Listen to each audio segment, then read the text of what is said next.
Somewhere in the world right now, a Douglas DC-3 is flying. Not in a museum, not in a static display, not as a novelty flight for aviation enthusiasts willing to pay for the experience.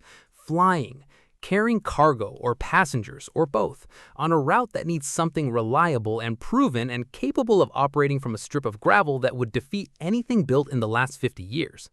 The DC-3 first flew in 1935. Your grandparents were children. Commercial aviation was younger than some of the people reading about it. The world had not yet seen a jet engine in flight, had not yet imagined radar, had not yet experienced a global war that would test every piece of technology humanity had built to its absolute limit. And the aircraft that survived all of that outlasted the war, the jet age, the wide-body era, the glass cockpit revolution, is still out there, still flying, still doing the work. The question isn't why the DC-3 was great. The question is how anything gets to be that great. To understand what the DC-3 meant, you have to understand the world it arrived into, because that world was one in which commercial aviation was, by almost any honest measure, failing. The early 1930s were a difficult time for aviation in ways that went beyond the general misery of the Depression. Airlines existed, a handful of them, operating with government mail contracts that kept them financially alive in the absence of any other reliable revenue stream. The mail contracts were the lifeline. Without them, almost no airline could have sustained itself on passenger revenue alone, because the passengers weren't there in sufficient numbers, and the aircraft weren't good enough to attract them in sufficient numbers. It was a circular problem with no obvious exit. The aircraft that airlines operated in the early 1930s were not terrible. The Ford Trimotor was reliable and had established genuine passenger confidence. The early Boeing and Douglas designs were competent, but they were slow, they were uncomfortable by any standard that might attract the traveling public away from trains, and they were expensive to operate relative to the revenue they generated. Flying was still for the adventurous and the wealthy, for people who prioritized speed over comfort and were willing to accept significant physical discomfort as the price of arriving faster.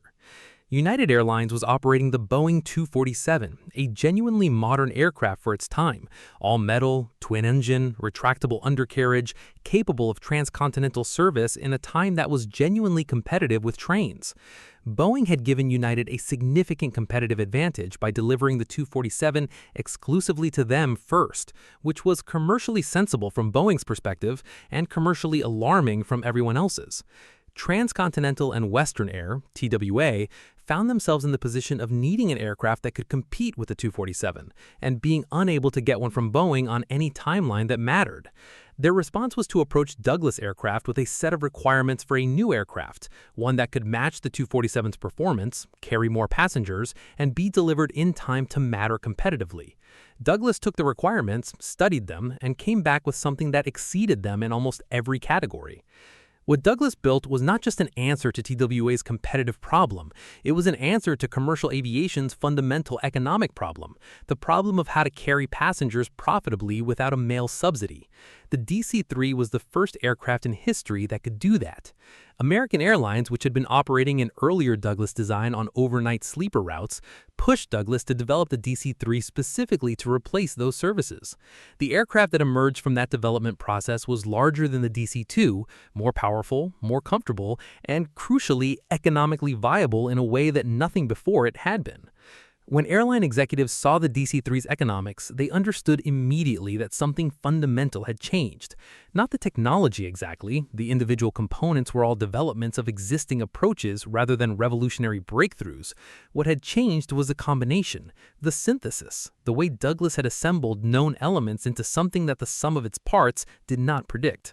The DC-3 was different from what came before it in ways that were individually recognizable and collectively transformative. And the people who flew it, maintained it, and traveled on it felt every one of those differences in ways that words only partially capture. Start with the size. The DC-3 was meaningfully larger than the aircraft that replaced, large enough to carry 21 passengers in a cabin that felt, by the standards of 1936, genuinely comfortable. Not luxurious in the way that ocean liner travel was luxurious, but comfortable in the way that matters for persuading ordinary people to choose air travel over the train. There was room to move. The seats were wider than anything airlines had previously offered. The cabin was heated properly and pressurized adequately.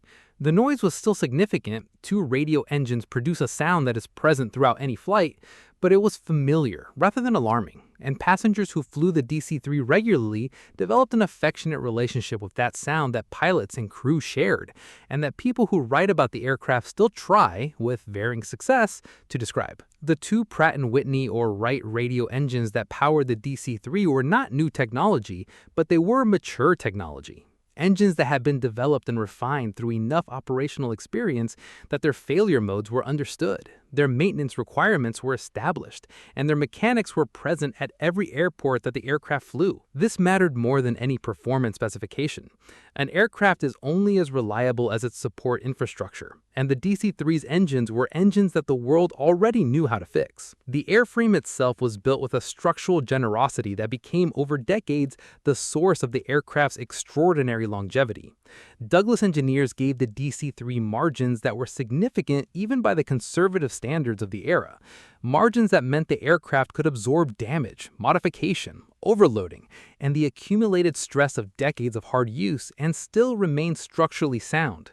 Pilots who flew DC-3s in the post-war years routinely subjected the aircraft to loads that would have been sobering on a more precisely engineered machine. The DC-3 absorbed them without complaint, which was either a tribute to Douglas's engineering or an indictment of pilot restraint, depending on who you asked. The handling was another dimension of the DC-3's character that pilots remember with a consistency that suggests they are describing something real. The aircraft flew with a solidity, a planted, purposeful quality in the air that pilots found deeply reassuring. It communicated through the controls in the way that good aircraft always communicate. Not loudly, not dramatically, but clearly. You knew what the DC-3 was doing, you knew what it was about to do, and you knew, after enough hours, that the aircraft had reserves of capability that it hadn't shown you yet, and probably wouldn't need to. The undercarriage was tailwheel rather than tricycle, a configuration that meant the aircraft sat with its nose high on the ground and required specific technique to land well, particularly in crosswinds.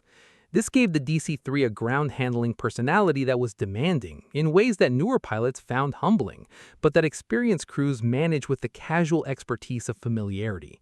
Landing a DC-3 well, consistently in varying conditions, was a skill that took time to develop, and that pilots took genuine professional pride in having developed. And the economics. The economics were the thing that changed everything. An airline operating DC-3s could fill the cabin to a load factor that covered commercial aviation. The passengers themselves, just the passengers, nothing else, were enough. That single fact restructured the entire industry around an aircraft that had made the fundamental economics of the business work for the first time. The human experience of the DC-3 spans nearly 90 years and covers a range of contexts so wide that it resists any single characterization. What it doesn't resist is a common thread, a quality of relationship between the people who worked with the aircraft and the machine itself that shows up consistently enough across enough decades and enough continents to suggest it is describing something in the aircraft rather than something in the people. The pilots who flew DC-3s in commercial service in the late 1930s were building careers on an aircraft that was, for many of them, the first genuinely modern machine they had flown. The first aircraft that felt less like an advanced experiment and more like a mature tool. Several veterans of that era have described the experience of transitioning to the DC-3 from earlier types as the moment their flying career began in earnest. Not because the earlier aircraft weren't demanding, but because the DC-3 was the first aircraft they flew that seemed to have been designed around the needs of the people who would operate it rather than around the limits of what engineering could currently produce. The stewardesses of the DC-3 era had a working environment that was, relative to what had come before, genuinely manageable. The cabin was large enough to move in. The passengers were close enough to reach. The flight was smooth enough, in typical conditions, that service was possible rather than merely aspirational. The women who worked those early DC-3 routes described an aircraft that allowed them to do their jobs rather than fighting the aircraft's limitations to do so. A distinction that sounds small and is, to anyone who has tried to work in a difficult physical environment, enormous. The wartime experience of the DC-3 as the C-47 military transport that carried Allied forces, supplies, and wounded across every theater of the Second World War produced a generation of pilots whose relationship with the aircraft was shaped by conditions that civilian service never approached. Pilots who flew C-47s in combat over the Himalayas on the China-Burma-India route, dropping paratroopers on D-Day, supplying besieged positions across North Africa and Europe, came away from those experiences with a view of the aircraft that was beyond admiration and approaching something more personal. The C-47 had been asked to do things that its designers had never imagined, in conditions that no certification process had contemplated, and it had done them with a reliability that felt, to the men who depended on it, almost personal in its consistency. The mechanics who maintained DC-3s across commercial service, military service, and the long post-war career that neither officially ended describe an aircraft that rewarded knowledge with access. The systems were not simple, but they were logical. The structure was not light, but it was honest. Problems that developed could be found and addressed without the aircraft concealing them, which is a quality in a machine that experienced maintainers value above almost any other.